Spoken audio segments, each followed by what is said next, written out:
Welcome to the Deep Dive. Today we're going deep into Louise Hay's You Can Heal Your Life. Yeah, that's right. The book that sold over 30 million copies No. and has been a self-help staple for decades. Yeah. We're going to unpack Hay's core concepts and see how they might apply to your life. Right. And just glancing at the table of contents, a session with Louise, resistance to change, the list. I have a feeling this is going to be fascinating. Yeah. So Hay's work really taps into that universal desire, I think, to understand ourselves better and maybe unlock some hidden potential. Yeah. The book's premise is that our thoughts and beliefs shape our reality. Okay, so let's get into it. All right. Hay has this fundamental belief. Okay. Life is really very simple. What we give out, we get back. Yeah. It's about our thoughts becoming our reality. Right. And to build on that, Hay introduces this concept of mental housekeeping, the sort of spring cleaning for your mind. Yeah, I like that. She suggests we examine our beliefs and discard any that are holding us back. So it's about taking responsibility for our thoughts, acknowledging their power. Exactly. It's not just positive thinking. It's about recognizing that your thoughts have a ripple effect on your experiences. Okay. You know? And Hay doesn't just talk about it in theory. Yeah. She shares stories of clients whose lives transformed after they shifted their thinking. Right. One example that stuck with me was a okay. woman who constantly felt not good enough. And that belief was affecting her finances, her relationships, even her creativity. That really highlights how a single core belief can impact so many areas of our lives. Yeah. And if we connect this back to the bigger picture, it really underscores the connection between our mental and physical well-being, which Hay emphasizes throughout the book. Now get this. Hay also says that all dis-ease comes from a state of unforgiveness. Wow. Holding on to anger and resentment, she says, actually harms us physically. And this ties back to self-love and acceptance as antidotes to disease. Hay is big on approving of ourselves right now, not waiting for external validation or dwelling on past hurts. Yeah, she has this amazing affirmation on page 9. Oh, yeah. In the infinity of life, where I am all is perfect, whole, and complete. Wow. I'm in a power far greater than I am that flows through me every moment of every day. Just imagine waking up believing that. Talk about a powerful shift in perspective. Yeah. It's about moving from a sense of lack and negativity to embracing wholeness and recognizing your inherent power. Okay, ready for a concept that might seem a little out there at first? Right. Choosing our parents to learn specific lessons. It's an interesting idea. Yeah, on page 4, Yeah. Hay explains how viewing it this way can shift blame away from our parents Right. and encourage us to take responsibility for our own growth. I see. It's like saying, okay, I chose this specific set of challenges to learn and evolve. Right. Instead of getting stuck in blaming your parents, you can ask yourself, Right. what am I meant to learn from this? It really resonates with me. Yeah. Because it helped me understand my own relationship with my mother in a new light. Okay. I realized her limitations weren't about me, but about her own upbringing and the tools she had. It's about having more compassion for them and ultimately for yourself. Yeah. Hay even says they were doing the best they could with the understanding, awareness, and knowledge they had. It's about recognizing that everyone is on their own journey and doing the best they can with what they know. Now prepare to be intrigued by the list. Okay. Hay dedicates a big chunk of the book, pages 145 to 230, to linking specific ailments with probable mental causes. This is where Hay's work gets a little controversial, Right. but it also opens up fascinating questions about the mind-body connection. For example, she links headaches Okay. to invalidating yourself. Interesting. Sinus problems. Maybe you're harboring irritation towards someone in your life. Yeah. Back problems could indicate a feeling of lacking emotional support. Right. And she even connects arthritis with criticizing yourself and others.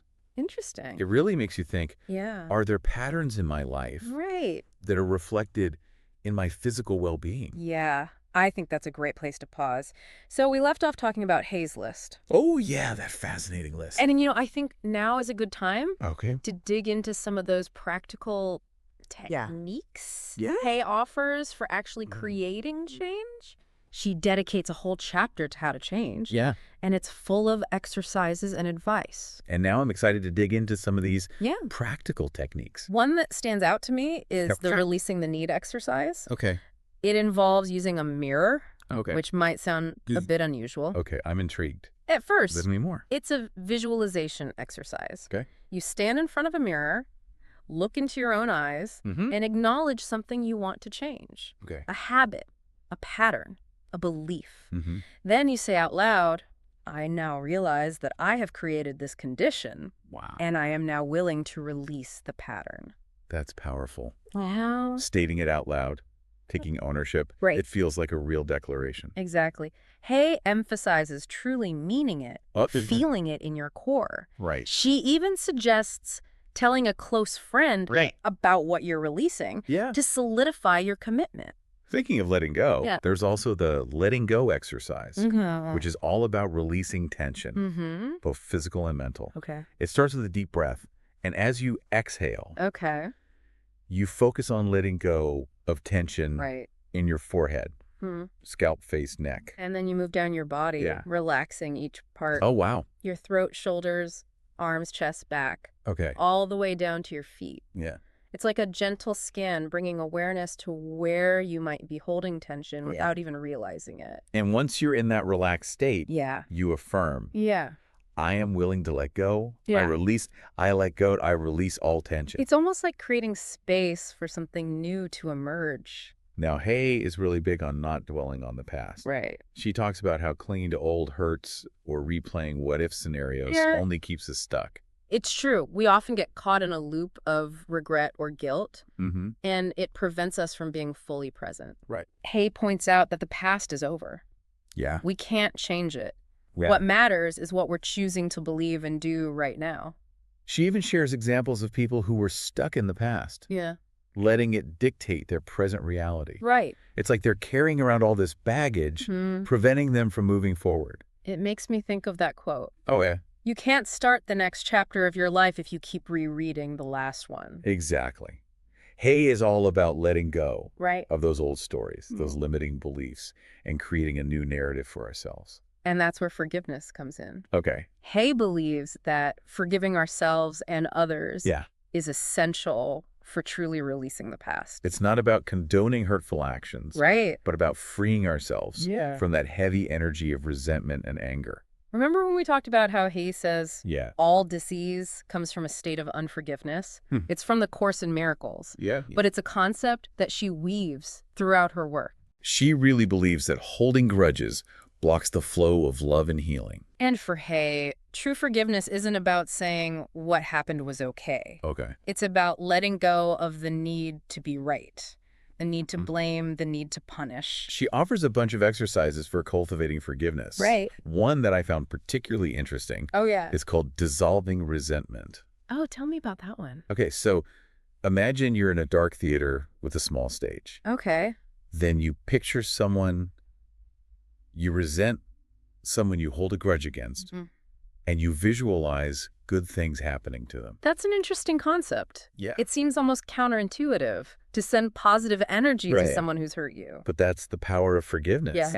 It's about detaching from the negativity and choosing peace over pain. So you hold that image for a few minutes. And then you picture yourself on the stage, surrounded by all the good things you desire. It's like a symbolic shift from resentment to self-empowerment. You're essentially choosing to release that negative energy and create space for positive energy to flow in. Exactly. Hay is big on visualization and affirmations.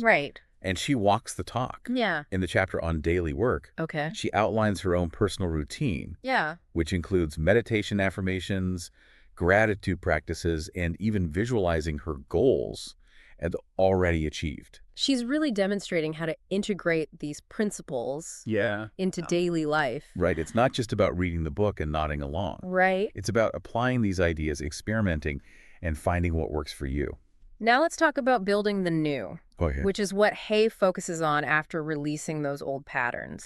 It's about actively creating the life you want. And affirmations are a big part of that. They're those positive statements that help reprogram our subconscious beliefs. The key is to phrase affirmations in the present tense. as if they're already true. Okay. Instead of saying, I will be healthy, you'd say, I am healthy. Oh, okay. It's about aligning your thoughts and beliefs with your desired reality. Hay also suggests an exercise called Create New Changes, where you list things you perceive as wrong in your life. Right. And then transform them into positive affirmations. That's a great way to shift your perspective from lack to abundance. Okay. From focusing on what's wrong to embracing possibilities.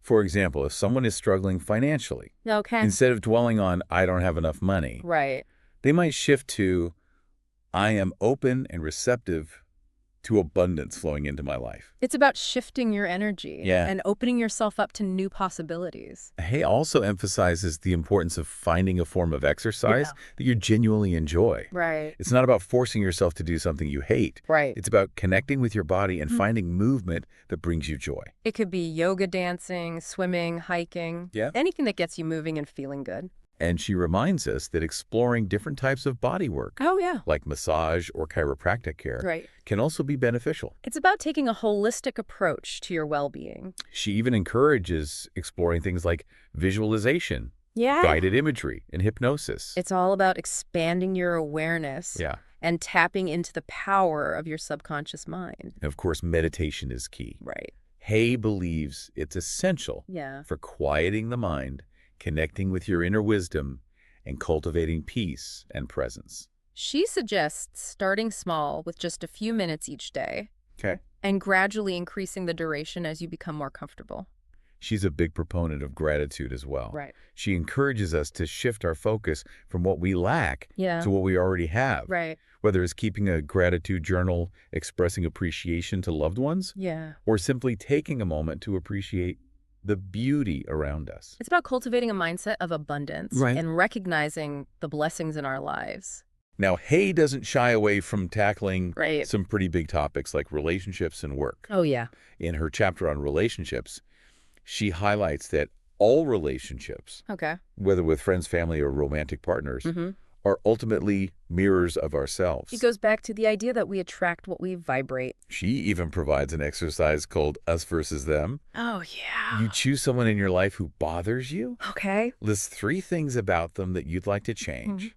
And then ask yourself, am I like that deep down inside of myself in any way? It's about taking responsibility for our own projections and recognizing that the qualities we dislike in others might be present within ourselves. It's like saying, okay, if this person is bugging me, what is it about me that's being triggered? Exactly. And if we're willing to change those patterns within ourselves, we'll either attract different people into our lives or the people around us will start to change. It's about recognizing our own power to create the relationships we desire. Now, when it comes to attracting love, Hay suggests that it often comes when we least expect it, when we're not actively seeking it. It's about letting go of desperation and cultivating a sense of self-love and worthiness. It's not about chasing love, but about becoming the kind of person who attracts love. She has a great affirmation for this. Oh, yeah. Love comes when we least expect it, when we are not looking for it. It's about trusting that the universe has a plan for us. And that love will arrive at the perfect time. And it's about focusing on loving ourselves first and foremost. Hay also reminds us to set healthy standards for ourselves in relationships. Don't settle for less than you deserve just to avoid being alone. It's about recognizing your worth and attracting partners who treat you with respect and love. Now let's talk about work. Okay. Hay challenges the idea that work has to be a chore. She encourages us to find a career path that aligns with our passions and purpose. She has this powerful affirmation. I love myself. Therefore, I work at a job I truly enjoy doing, one that uses my creative talents and abilities, working with and for people I love and who love me, and earning a good income. It's a vision of a truly fulfilling work experience, one that brings joy and abundance into your life. And even if you're not currently in a job you love, Hay suggests starting by blessing your current position. It's about shifting your perspective from negativity to gratitude. Recognizing the lessons you're learning and the opportunities for growth. It goes back to that idea that our thoughts create our reality. If we're constantly focused on the negative aspects of our job, we're more likely to attract more negativity. But if we choose to see the good, to appreciate the opportunities, we'll open ourselves up to more positive experience. Hay also talks about the importance of affirming your worthiness to earn a good income. Okay. If you believe deep down that you're not worthy of financial abundance, you'll likely sabotage your efforts to create it. Yeah. It's about releasing those limiting beliefs about money and stepping into a mindset of prosperity. Hay's perspective on success is really refreshing. Yeah. She suggests that every experience, even those we perceive as failures, can be a success if we learn from them. It's about embracing a growth mindset and seeing setbacks as opportunities for learning and course correction. She challenges the traditional definition of failure, suggesting that it doesn't really exist unless we choose to believe in it. It reminds me of the way children learn to walk. Yeah. They fall down countless times, but they don't see it as failing. Exactly. Just get back up and try again until they master it. It's about cultivating resilience, persistence, and a willingness to learn from our mistakes. Hayes even offers some great affirmations for cultivating a success mindset. Like, divine intelligence gives me all the ideas I can use. Everything I touch is a success. There is plenty for everyone, including me. It's all about aligning your thoughts and beliefs with your desired outcome, creating a fertile ground for success to take root and flourish. Speaking of abundance, Hay dedicates a chapter to prosperity. She challenges some of those common limiting beliefs about money. You know, these beliefs like money doesn't grow on trees, or money is the root of all evil. She encourages us to examine where those beliefs came from and to question whether they're truly serving us. She emphasizes that money is simply a tool, a means of exchange. It's our choice how we use it. Then she offers some practical tips for creating prosperity. One is to make room for the new by clearing clutter from our homes and our minds. It's like creating space for abundance to flow in. She also encourages rejoicing in others' good fortune, recognizing that there's plenty for everyone.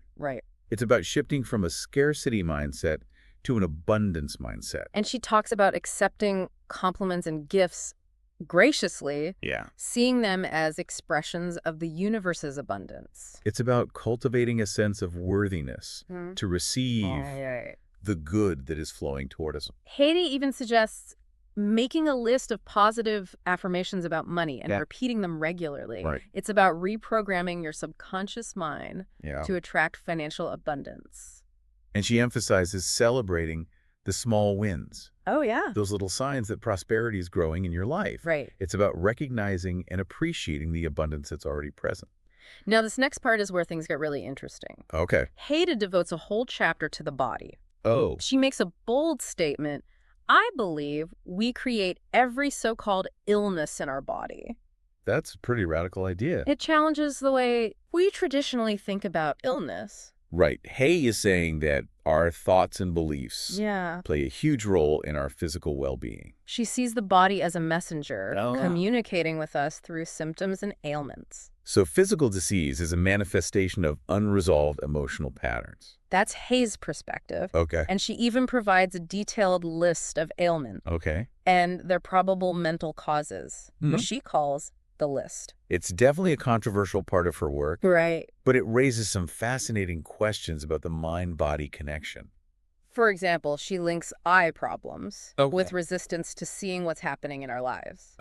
Headaches, she suggests, often stem from invalidating ourselves. Interesting. Sinus problems could indicate irritation with someone in our life. And back problems. Hay connects them with feeling a lack of emotional support. It really makes you think, what are my aches and pains trying to tell me? Now, Hay's perspective on the body is particularly important when it comes to issues of sexuality and self-acceptance. She encourages us to view our bodies with love and appreciation. Recognizing them as magnificent creations. She challenges those societal norms and outdated beliefs that lead to shame and self-rejection. She even talks about how babies naturally love and accept their bodies.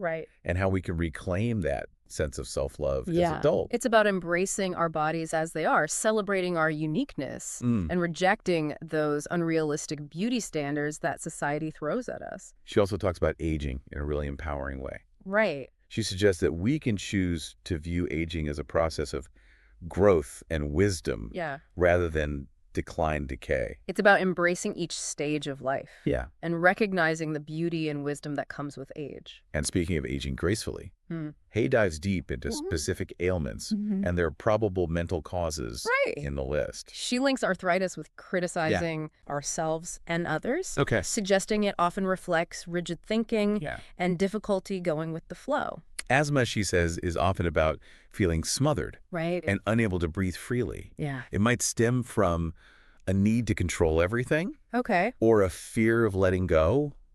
She even connects cancer with deep resentment. Wow. Holding on to hurt and believing that life isn't fair. Heart attacks, she suggests, often occur in people who are closed off to joy and love. And stomach problems might indicate difficulty digesting new experiences or ideas. Now, I know some of this might sound a little far-fetched. Yeah. But I think it's valuable to at least consider the possibility. Yeah. Our emotional patterns are playing a role in our physical well-being. It's about becoming more aware of our thoughts and beliefs. Yeah. And exploring how they might be impacting our overall health. It's about taking responsibility for our health and seeking deeper meaning. Yeah. When we experience discomfort or illness. Now let's talk about Hay's concept of mental housekeeping, which she dedicates a whole chapter to. Right. It's about examining our beliefs and discarding any that are no longer serving us. It's like taking inventory of our mental landscape and clearing out those limiting beliefs that are holding us back. Hay believes that our beliefs create our reality. Right. So if we're clinging to beliefs that are negative limiting or self-sabotaging, we're likely to attract experiences that reflect those beliefs. It's about recognizing the power of our thoughts. Right. And choosing to focus on those that empower us and support our growth. Hay offers a few exercises for identifying and releasing those limiting beliefs. One is called I should. Tell me about that one. Sounds intriguing. You make a list of all the shoulds that you impose on yourself. You know, those things you feel obligated to do or be. Right. Then you examine where those beliefs came from. Often they're rooted in messages we received growing up from our parents, teachers, or society in general. It's about becoming aware of those unconscious rules we've internalized and choosing to rewrite them. Exactly. And Hay suggests replacing should with could, which subtly shifts the energy from obligation to choice. It's a reminder that you always have a choice. Now, Hay talks a lot about self-love. Yeah. She believes it's the foundation for healing and transformation. It's about accepting yourself unconditionally, flaws and all, and recognizing your inherent worthiness. She has this simple but powerful exercise. Look at yourself in the mirror. And say, I love and accept you exactly as you are. It might sound a bit cheesy, but I've tried it. And it can be surprisingly powerful. It's about breaking through years of self-criticism and negative self-talk. And Hay suggests repeating this affirmation regularly until it becomes a deep-seated belief. It's about reprogramming your mind to see yourself through a lens of love and acceptance. He also offers an exercise called seeing yourself as a child. You visualize yourself as a small child. Maybe 3 years old. And you notice how you would treat that child. That's a good one. Would you criticize them? Scold them? Tell them they're not good enough?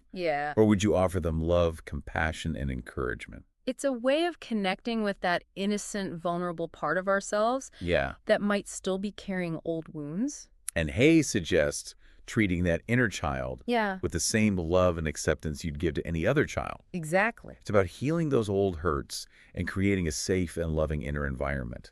Now, Hay also touches upon blaming our families for our problems. She understands that it's natural to feel hurt or angry about past experiences, but she suggests that blaming our parents only keeps us stuck. It's about recognizing that they were doing the best they could with the understanding they had at the time. She encourages us to try to see things from their perspective and understand their own limitations and the challenges they might have faced. And forgiveness is crucial. Yes. It's not about condoning hurtful actions, but about releasing that burden of resentment and pain. It's about recognizing that everyone is doing the best they can. And that we can choose to move forward with love and compassion. Hay dedicates a whole chapter to resistance to change. Okay. Acknowledging that it's a natural part of the process. She suggests it's our ego's way of protecting us. Yeah. From the unknown, from stepping outside our comfort zones. Hay offers some clues Okay. for recognizing resistance. Things like changing the subject. Yeah. Procrastination. Even getting sick. Oh, wow. She even mentions nonverbal resistance. Okay. Like looking away or not paying attention. It's fascinating how our minds and bodies work together. Right. To keep us in those familiar patterns. Right. Even if they're not serving us. And Hay reminds us that once we become aware of our resistance, we can start working with it. It's about recognizing the fear that's driving it. Yeah. And choosing to move forward anyway. She has this powerful affirmation. Oh, yeah. I am willing to change. I am willing to change. I am willing to change. It's about shifting from fear to willingness. Yeah. From rigidity to flexibility. Hay also talks about how we often make assumptions about others to justify our own resistance. You know, things like they wouldn't understand or it's just not possible. It's our ego's way of creating a story that keeps us feeling safe, even if it means staying stuck. Hay encourages us to question those assumptions, to challenge those stories, and consider new possibilities. She also talks about how our self-concepts can limit us. Right. We might tell ourselves, I'm too old, I'm not smart enough, I'm not worthy. It's fascinating how we create all these limitations for ourselves based on beliefs that might not even be true. Hay encourages us to challenge those self-concepts and to see ourselves through a lens of possibility instead of limitation. Yeah. It's about recognizing our inherent worthiness and our capacity to create lasting change. Now, Hay also explores the idea of repeated patterns. Yeah. She suggests that for every experience we go through over and over again, there's a need within us that's being met. Right. It might be the need for love, attention, validation, even punishment. And she emphasizes that until we address that underlying need, we'll probably continue attracting experiences that fulfill it. Even if those experiences aren't good for us. It's like we're unconsciously trying to get a certain need met. Yeah. Even if it's in a dysfunctional way. Exactly. Yeah. For example, if you constantly find yourself in relationships where you feel unloved, it could be because you have an unmet need for love and security. Yeah, right. That's rooted in your early childhood. Hay encourages us to explore those underlying needs. Right. And to find healthier ways to get those needs met. Yeah. It's about breaking free from those self-sabotaging patterns. She gets into some specific examples. Okay. How resistance can show up in our lives. Okay. For instance, she talks about how the belief, I am unworthy, can lead to procrastination. It's interesting how our beliefs can directly impact our actions. Hay says that when we believe we're unworthy, we often procrastinate because we fear that even if we try our best, we'll still fail. Right. It's a way of protecting ourselves. Yeah. But it ultimately prevents us from reaching our full potential. She also talks about how resenting another person's success can block our own growth. It's about recognizing that someone else's success doesn't diminish your own worth or potential. There's enough abundance for everyone. She shares a story about a client who wanted to pursue a career in entertainment, but was held back by the belief that she wasn't good enough. Hay encouraged her to affirm her worthiness and to take action despite her fear. And guess what? She ended up booking several commercials and even landing a role in a major TV show. It's a great example of how shifting your beliefs can lead to real, tangible results. Now let's talk about the role of the inner child in all of this. Okay. Hay suggests that we all have an inner child within us, that part of ourselves that might still be carrying those old wounds and limiting beliefs. It's that innocent, vulnerable part of us that yearns for love, acceptance, and security. Hay suggests that when we're feeling scared, insecure, or resistant to change, it's often our inner child. Okay, so last time we were talking about the inner child. Yeah, that innocent, vulnerable part of us. And Hay suggests that when we're feeling scared, insecure, or resistant to change, it's often our inner child that's driving those feelings. It's a good reminder to be gentle and compassionate with ourselves and recognize that our resistance often comes from a place of fear or hurt. Hay encourages us to connect with our inner child and offer them love, reassurance, and support. Right. It's about creating a safe and nurturing inner environment where we can heal those old wounds and move forward with confidence. It's a beautiful approach to personal growth, really. It Yeah. acknowledges the importance of self-love and compassion in the process of transformation. Now let's dive into Hay's chapter on releasing the need. Okay. She goes deeper into identifying and releasing those underlying needs that drive our repetitive patterns. Remember, she believes that for every experience we repeat, there's a need within us that's being met. And until we address that need, we'll probably keep attracting experiences that fulfill it. Right. Even if those experiences are painful. It's like we're unconsciously trying to get a certain need met, even if it's in a dysfunctional way. Exactly. For example, if you constantly find yourself in situations where you feel abandoned, it could be because you have an unmet need for love and security that's rooted in your early childhood. Hay encourages us to bring those needs to the surface and find healthier ways to get them met. It's about breaking free from those self-sabotaging patterns. She offers a powerful visualization exercise for releasing the need. Tell me more about that one. You stand in front of a mirror, look into your own eyes, and acknowledge a pattern or condition you want to change. Okay. Then you say out loud, I now realize that I have created this condition and I am now willing to release the pattern. It's like making a conscious choice to break free from that cycle. Hay also talks about letting go. Okay. Which is a powerful concept that runs throughout the book. We often hold on to the past, old hurts, resentments, guilt, and it weighs us down, preventing us from fully embracing the present moment. It's like carrying around a heavy backpack filled with rocks.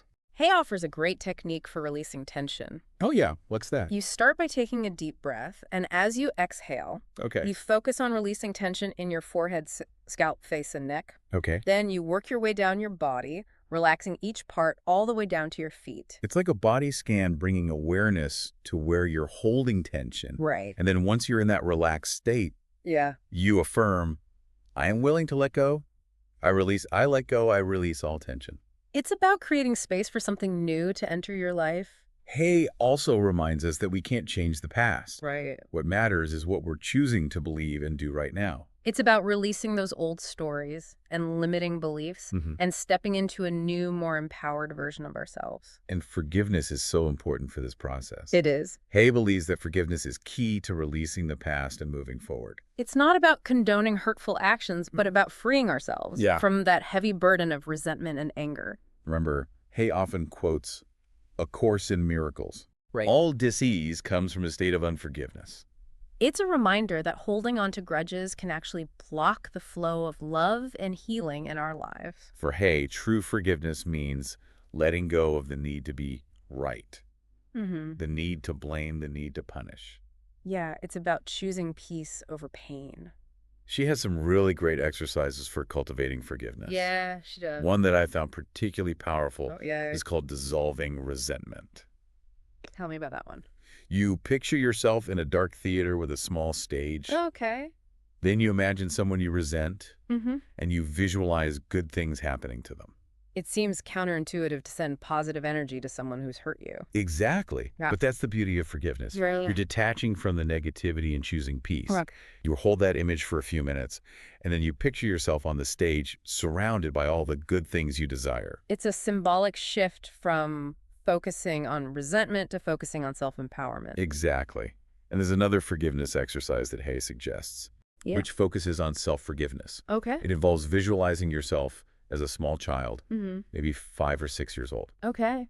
You see this child's innocence, Yeah. their vulnerability, Yeah. and you offer them love and comfort. And what do you say to them? You say out loud, I forgive you. I love you. You are safe.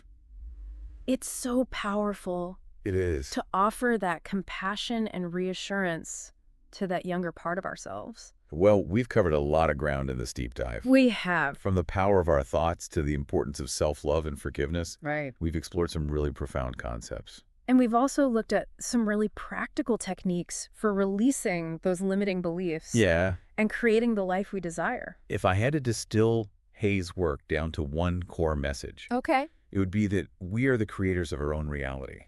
That's a powerful takeaway. It's about recognizing that we have the power to heal ourselves, to change our thoughts, and to create a life filled with joy, love, and abundance. It's a message of hope and empowerment. It is, and it's a reminder that personal growth is a journey, not a destination. Right. It's about showing up for ourselves each day and making conscious choices that align with who we want to be. As we wrap up this deep dive into You Can Heal Your Life, I'm curious, what are your biggest takeaways? What resonated most with you? I'm really struck by the idea that everything we experience is a reflection of our inner world. Yeah. It's a reminder that true healing begins within. And it's also a call to take responsibility for our thoughts and beliefs and to consciously choose those that empower us. For me, Hay's emphasis on self-love and acceptance is a powerful message. It is. It's about recognizing our inherent worthiness, absolutely, flaws, and all of. It's about being kind and compassionate with ourselves on this journey of personal growth. I think that's such an important message. Yeah. We often spend so much time criticizing ourselves and focusing on our shortcomings. Yeah. Hay reminds us to embrace ourselves as we are, right here, right now. This deep dive has given me a lot to think about, and I hope it sparked some insights for you as well. Me too. We've only scratched the surface of Hay's work here. Right. So I encourage you to explore her book, further experiment with her exercises, and see how these principles can transform your life. Absolutely. Remember, you have the power to create the life you desire. You do. Thanks for joining us on this deep dive into You Can Heal Your Life. It's been great. We'd love to hear your thoughts. What were your aha moments? Yeah. What questions do you still have? Keep the conversation going, and until next time, keep diving deep.